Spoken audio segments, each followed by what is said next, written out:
Aujourd'hui, c'est Burgmüller qui est à l'honneur sur cette vidéo. Bienvenue sur la chaîne Les Sons du Piano, c'est Catherine, je suis prof de piano et je vous donne des conseils concrets, utiles, et cela surtout dans le domaine du piano classique.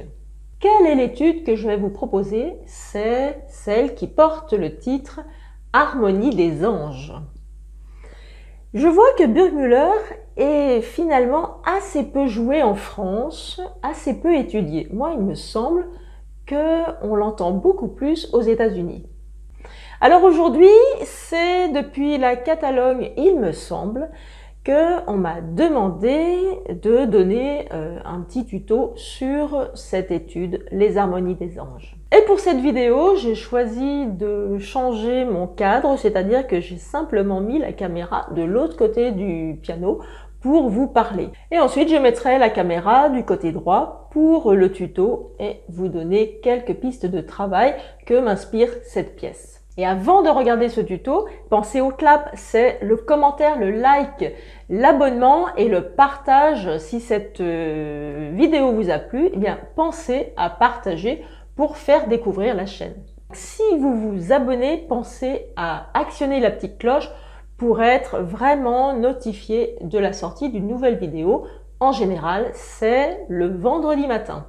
Et si vous voulez me contacter, faire partie de mes contacts, eh bien, c'est par le biais du téléchargement de ces bonus ou de ce bonus. Et comme ça, vous aurez mon adresse sur laquelle vous pouvez me contacter.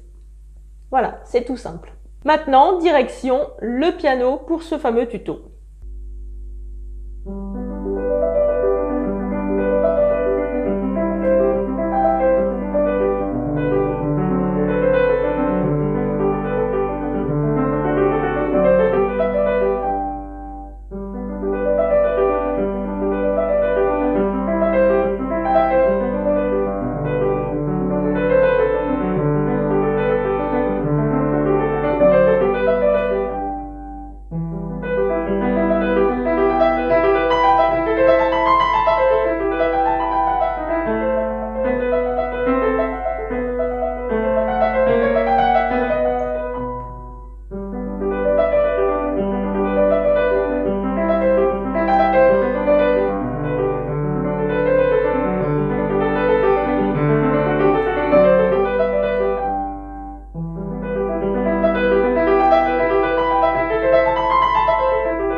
Que m'inspire cette étude Harmonie des anges? Déjà le titre, eh bien il va me dire que le toucher ne sera pas avec du poids.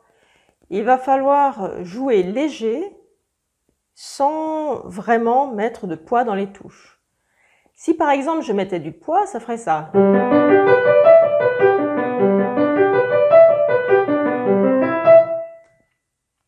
Et en fait, il faut mettre le minimum juste pour faire partir le marteau sur la corde.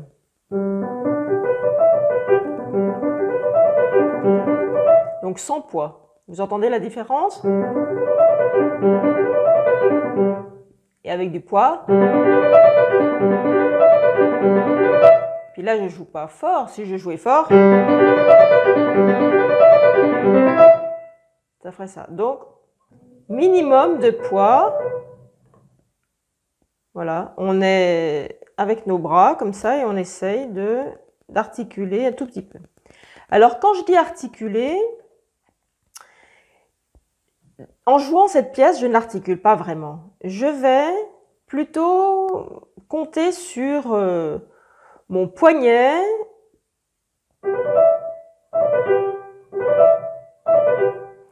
plutôt que d'articuler les doigts un à un.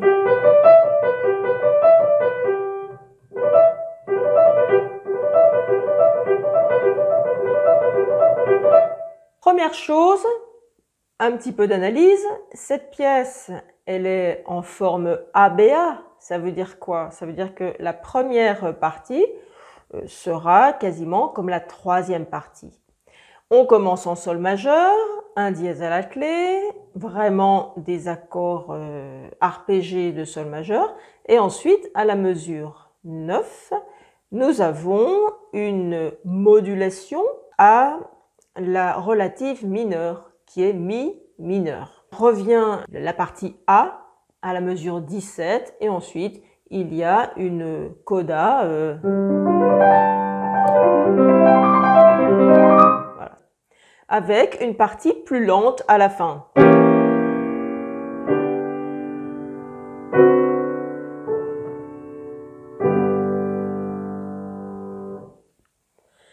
Comment travailler cette pièce? Premièrement, donc on voit à peu près les tonalités de chaque accord. Voilà, avec des renversements. Et puis on essaye de jouer un accord. Parce que la main va se placer comme si on allait jouer des accords. Hein. Bien sûr, c'est une position par empreinte. Donc, bon, il y a ce mi, mais...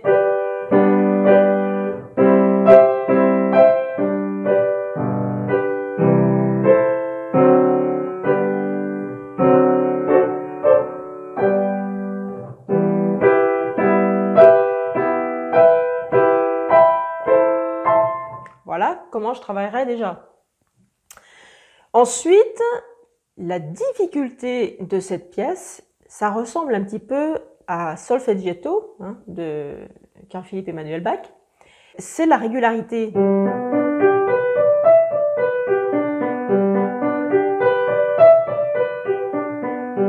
Voilà, donc au départ, le jouer lentement et puis essayer d'enchaîner. Voilà la première note de la main suivante.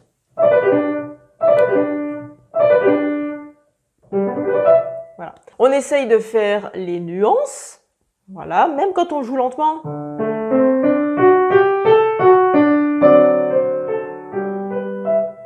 Voilà.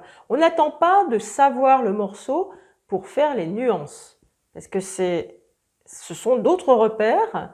Jouer une pièce douce et la jouer forte ou la faire avec des crescendo, c'est vraiment différent. Donc il faut tout installer. Hein. C'est comme si on montait une maison et puis on se dit bon la porte, je ferai un trou après pour la faire.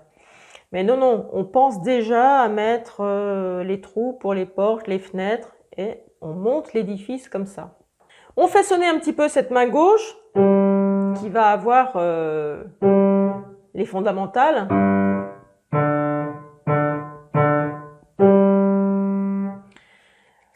Harmonie des anges, donc, c'est quelque chose de doux. Et c'est écrit harmonioso. Quand on voit harmonioso, voilà, on pense plutôt à une couleur d'accord, comme ça par exemple, ou alors, mais qu'on n'entende pas forcément chaque note. Moi je le vois comme ça. Ensuite, pour faire léger, pour rendre les doigts légers, on peut le travailler en staccato. Ça fera après un côté legato, perlé.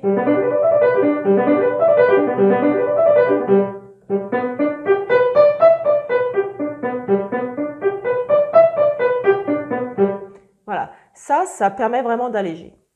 Quoi d'autre? Le risque de ce genre d'écriture, c'est d'appuyer sur les pouces. Voilà, je grossis le trait, mais c'est ce que font souvent les débutants. Donc, c'est pour ça que on a tendance à faire ce geste-là pour enlever le poids.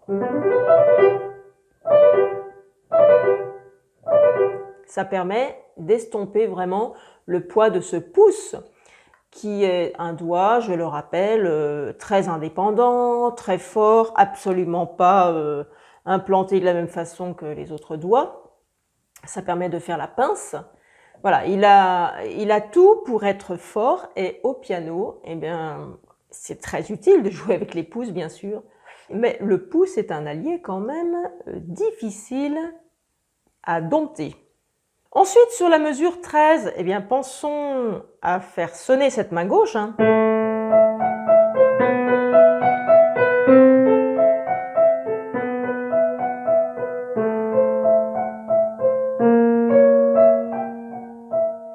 Voilà. Avec le crescendo. SF, hein, ça veut dire sforzando, ça veut dire en renforçant.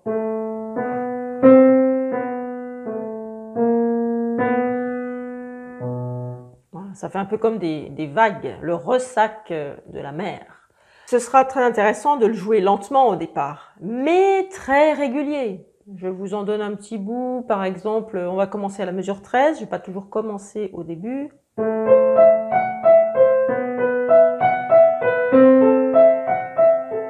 Vous voyez que chaque fois que je joue, la main gauche, hop, j'enlève. Hein. Il ne faut pas laisser traîner le pouce. Hein. Surtout qu'on va changer la pédale chaque fois. Il ne faut absolument pas qu'on ait l'harmonie précédente. On va avoir des choses comme ça. Donc, voilà. On enlève vraiment ce pouce. Et puis ensuite, on estompe et on va chercher la suite. Hein, c'est pour ça qu'on voit les pianistes qui font ça. Hop. Voilà. Là, j'ai mis la pédale, mais essayez de le jouer aussi assez vite, mais sans pédale. Parce que la pédale, c'est vraiment un cache-misère. Si vous ne le faites pas bien sans la pédale, vous ne le jouerez pas bien avec la pédale. Hein, il ne faut pas compter sur la pédale pour que les choses s'améliorent. Vraiment, sans pédale d'abord. Ensuite, quand je joue, j'ai tendance à tenir. Bon, c'est un peu un défaut, ça. Mais après, mesure 26, c'est écrit à tenir. Vous voyez que Sol, Ré, Fa, Sol, Do, Mi, Sol, Do, Mi. Voilà, il y a 4 accords où c'est une accumulation de notes enfoncées. Et après, on ne rejoue rien. Hein. Ça veut dire simplement ça, toutes ces écritures. Voilà. Ensuite, à la fin,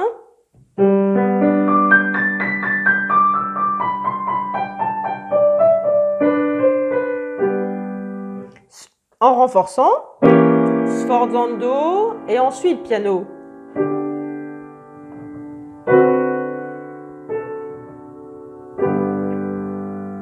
Comment on se met la pédale? Je lâche, j'ai gardé la pédale. Ensuite, en jouant cet accord, ça déclenche la pédale, le soulèvement de la pédale. Je remets la pédale, je lâche. En jouant ça, je lève la pédale, mais je ne vais pas la remettre tout de suite. Je vais la remettre après avoir joué le La.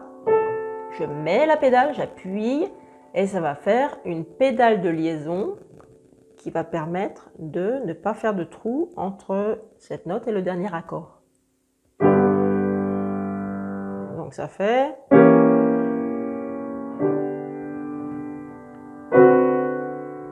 Je mets mon pied et je l'enlève au moment où je joue ce dernier accord.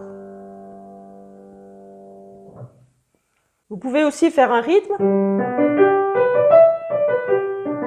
Voilà, si on avait à l'écrire, ce serait par exemple noir de croche ou croche de double. Enfin voilà.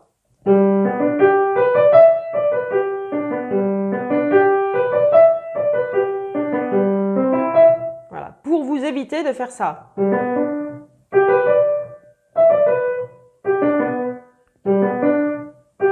Et non, on ne s'arrête pas sur la troisième croche du triolet, absolument pas. Il faut vous habituer à aller sur le triolet suivant. Donc ça fait...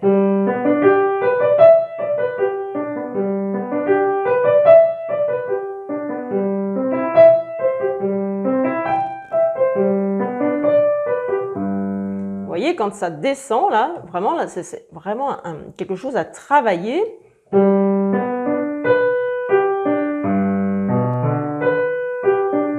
Voilà. Posez-vous toujours par anticipation. Allez voir, regardez là où vous allez mettre les doigts.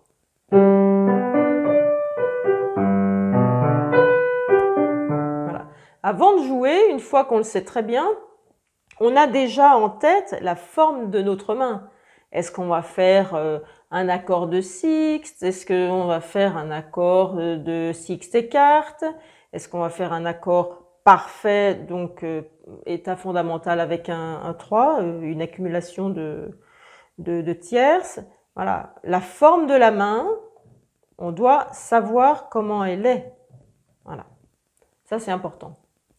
Et pensez donc à travailler ça lentement et ensuite à la vitesse définitive, mais sans pédale.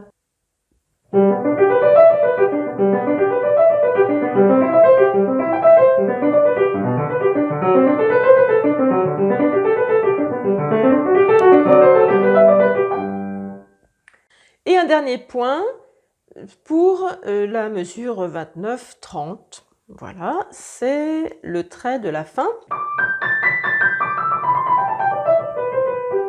Alors heureusement, il est dans un ralenti, hein. Mais il risque de poser problème. Pourquoi? Parce que c'est le pouce qui va guider la main pour faire ça. Si on ne veut pas rater ce trait, et puis si on veut par exemple s'amuser à le faire très vite pour être ensuite à l'aise dans un mouvement définitif, eh bien le pouce, il va avoir un petit piège. Il joue sur le Ré, ensuite sur le Si, sur le Sol, et ensuite ici il y a une carte, hein. On a fait des tierces et une carte. Donc je conseille vivement de jouer d'abord que les pouces.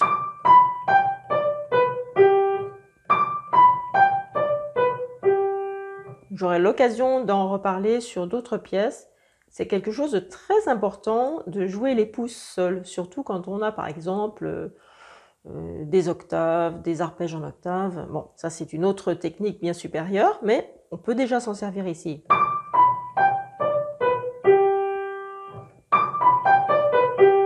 Pas évident de faire ça, vous essayerez. Ensuite, une fois qu'on a le pouce, il y a 4-3 qui arrive derrière ensuite.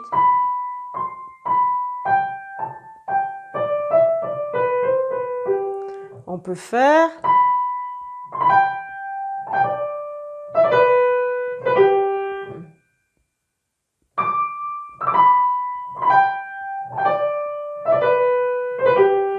et ensuite on ralentit.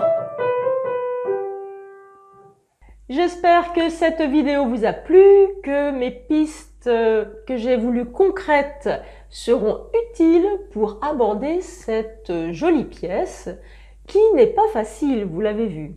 Si vous voulez la travailler, je vous ai mis le lien dans la description de la vidéo. À bientôt pour une prochaine vidéo.